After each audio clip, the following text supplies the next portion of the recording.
সকালের ব্রেকফাস্ট হোক বা রাতের ডিনার, ঘরে থাকা কিছু উপকরণ দিয়ে সহজে বানিয়ে নিন এই রেসিপি। আমি সঞ্চিতা দাস, আমার কিচেনে আপনাদের সবাইকে স্বাগত। আপনারা জানেন আমি নতুন নতুন রেসিপি নিয়ে আসি, আর আমার রান্নারই চ্যানেল আছে, তো আমার চ্যানেলকে সাবস্ক্রাইব করুন। আর হ্যাঁ, এই রেসিপিটা দেখার জন্য কিন্তু পুরো ভিডিওটা দেখতে হবে, চ্যানেলকে স্কিপ না করে।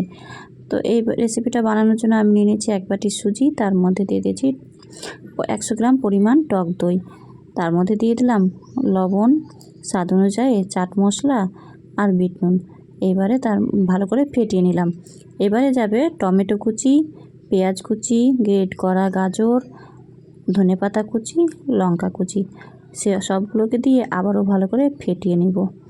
মনে থাকে যেন ব্যাটারটা যাতে ভালো করে ফেটানো হয়, না হলে কিন্তু রেসিপিটা খেতে ভালো হবে না। এইভাবে করে ফেটিয়ে নিব। এইবারে দিয়ে দেবো 1 চামচ চিনি। চিনিটা কিন্তু পুরোপুরি অপশনাল, তোমরা চাইলে দিতে পারো, আবার স্কিপও করতে পারো। চিনি দেওয়ার পরে এইভাবে অল্প অল্প করে জল দিয়ে ব্যাটারটাকে ভালো একটু পাতলা করে নেব। খুব একটা পাতলা করব না, মিডিয়াম রাখবো, খুব একটা ঘনও যাতে না হয় সেভাবে ব্যাটারটাকে করে নিতে হবে। ব্যাটারটা হয়ে গেলে 10 মিনিট ব্যাটারটাকে রেস্টে রেখে দিতে হবে ঢাকা দিয়ে।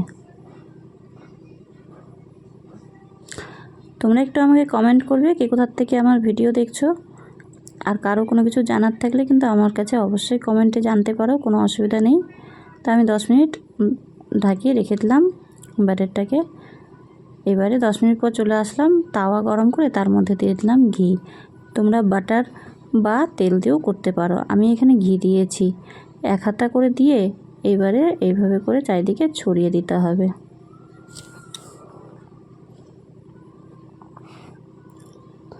এইভাবে করে ছড়িয়ে দিতে হবে।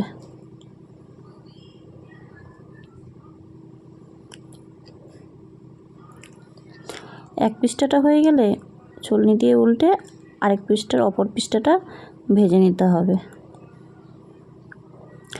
সবগুলো ব্যাটার আমি এইভাবে করেই ভেজে নিব। সবগুলো ভাজা হয়ে গেছে, এবারে থালায় পরিবেশন করে দিব। দেখতেই পাচ্ছ কি সুন্দর হয়েছে, খেতেও কিন্তু অসাধারণ হয় খেতে। এবার টমেটো কেচাপ দিয়ে পরিবেশন করে দিব। ভিডিও ভালো লাগলে কমেন্টে জানাবে, আর চ্যানেলকে সাবস্ক্রাইব করবে, পাশে থাকবে, লাইক তো করতেই হবে। চলে আসবো এরপরে আবার নতুন রেসিপি নিয়ে, ততক্ষণে যেন টাটা।